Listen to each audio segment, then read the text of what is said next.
YGS। सो आज बेसिकली हम फोकस करने वाले हैं सेलुलर रेस्पिरेशन में एरोबिक रेस्पिरेशन को। एरोबिक रेस्पिरेशन में हमारे पास बेसिकली 3 इवेंट्स होते हैं।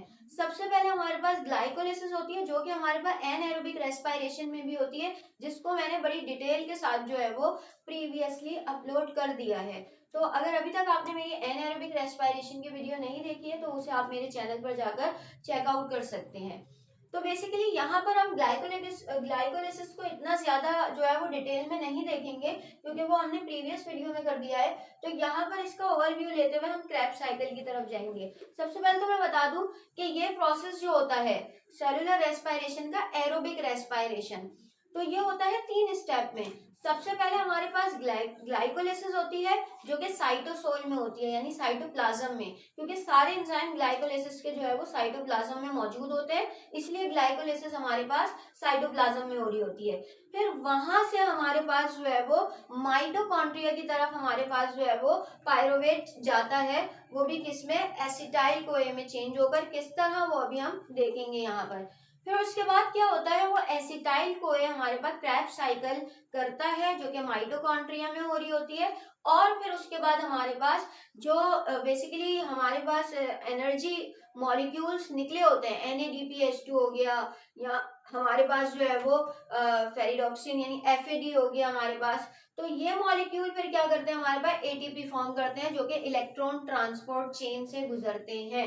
तो चले हम अपने स्टेप बाय स्टेप शुरू करते हैं। देखिए, ग्लाइकोलिसिस हम पढ़ चुके हैं। हमारे पास ग्लूकोज 6 फॉस्फेट में चेंज होता है। ग्लूकोज 6 फॉस्फेट जो है वो फ्रक्टोज 6 फॉस्फेट में, देन फ्रक्टोज 1,6 फॉस्फेट। उसके बाद हमारे पास यहाँ पर जो है वो इसकी प्रिपरेटरी जो फेस होती है वो खत्म हो जाती है। अब ऑक्सीडेटिव फेस स्टार्ट होती है, क्योंकि यहाँ जो है वो 3 कार्बन कंटेनिंग मॉलिक्यूल बन जाते हैं। अब ग्लिसरॉल्डिहाइड 3 फॉस्फेट से 1,3 डाइफॉस्फोग्लिसरेट बनता है। 3 फॉस्फोग्लिसरेट के 2 मॉलिक्यूल बनते हैं, और एट द एंड हमारे पास फॉस्फोइनोल पायरोवेट बनता है, और फिर उसके बाद 2 पायरोवेट के मॉलिक्यूल बनते हैं। तो पायरोवेट, ग्लूकोज से पायरोवेट बनना, ये हमारे पास ग्लाइकोलिसिस कहलाता है। और इसमें आप देखें 2 ATP जो है कंज्यूम होती हैं, जबकि 2 4 हमारे पास जो है वो ATP बनती भी हैं। ठीक है।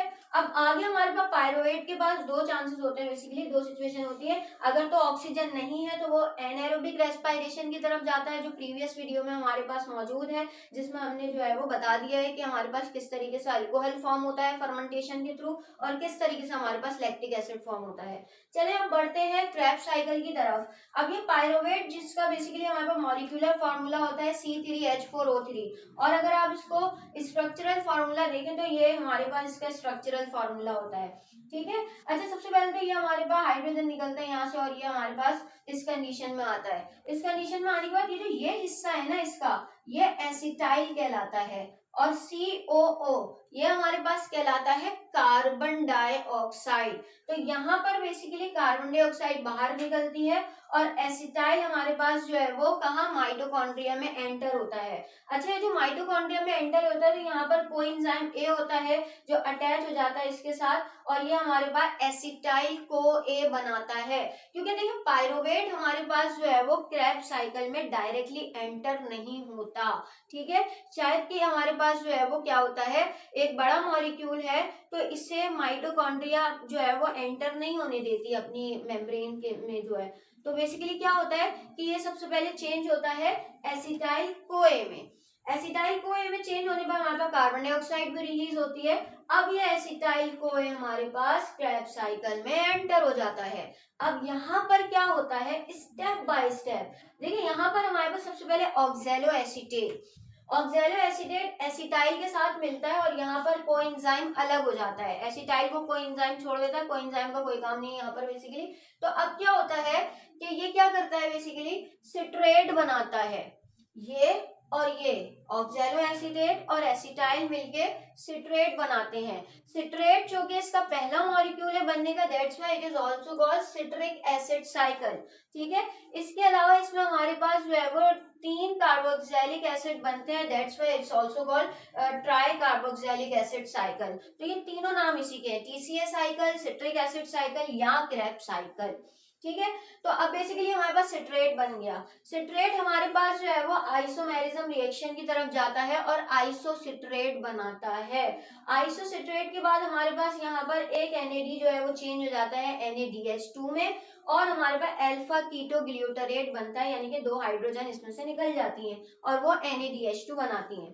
फिर अल्फा कीटो ग्लूटारेट हमारे पास जो है वो सक्सिनाइल कोए में हमारे पास बदलता है। ये एंजाइम कोए जो है वो आके अल्फा कीटो ग्लूटारेट में लगता है और ये सक्सिनाइल कोए बनाता है। यहाँ पर भी हमारे पास एक NAD चेंज होता है NADH2 में, ठीक है। सक्सिनाइल कोए हमारे पास सक्सिनेट में चेंज होता है और यहाँ पर हमारे पास कोएंजाइम निकल जाता है। साथ में हमारे पास GTP जो है वो GTP में बदलता है और इसका एक फॉस्फेट हमारा ADP को चेंज कर देता है ATP में, ठीक है। यहाँ से एक फॉस्फेट निकलेगा और वो बेसिकली ADP में ऐड होकर एडिनोसिन ट्राइफॉस्फेट बनाता है।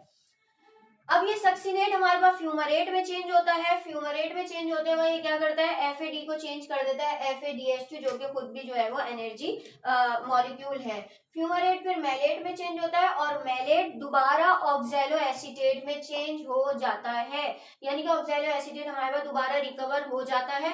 फिर उसमें दोबारा एसिटाइल कोई आएगा और फिर आगे रहेगा। साइकिल इस तरह चलती रहती है। पूरी साइकिल में देखें तो 1 2 3 NADH2 मॉलिक्यूल मिल रहे हैं, एक FADH2 मॉलिक्यूल मिल रहा है और एक ATP, ठीक है। किससे, जब एक पायरोवेट एंटर हो, जबकि हमारे पास ग्लाइकोलिसिस से 2 पायरोवेट मिल रहे हैं, तो जब दूसरा पायरोवेट मॉलिक्यूल भी इधर आएगा तो ये 6 हो जाएंगी, ये 2 हो जाएंगी, ये 2 हो जाएंगी। अब ये जो 6 है बेसिकली ये इलेक्ट्रॉन ट्रांसपोर्ट चेन में जाएंगी और ATP फॉर्म करेंगी, और इसी तरह ये 2 हमारे पास ये भी इलेक्ट्रॉन ट्रांसपोर्ट चेन में जाएंगे और हमारे पास ATP फॉर्म करेंगे। इस तरह हमारे पास जो है वो इतने ATP जो है वो बनते हैं ग्लाइकोलिसिस, जो कि एरोबिक रेस्पिरेशन है। और आपको पता है ATP is basically the energy currency of plant. So I hope कि ये लेक्चर आपको समझ में आया होगा। अगर तो ये लेक्चर आपको समझ में आया है तो इसे अपनी क्लासमेट्स के साथ जरूर शेयर कीजिएगा। पढ़ाई पर फोकस करते रहिएगा और अपना ख्याल रखिएगा। Thank you.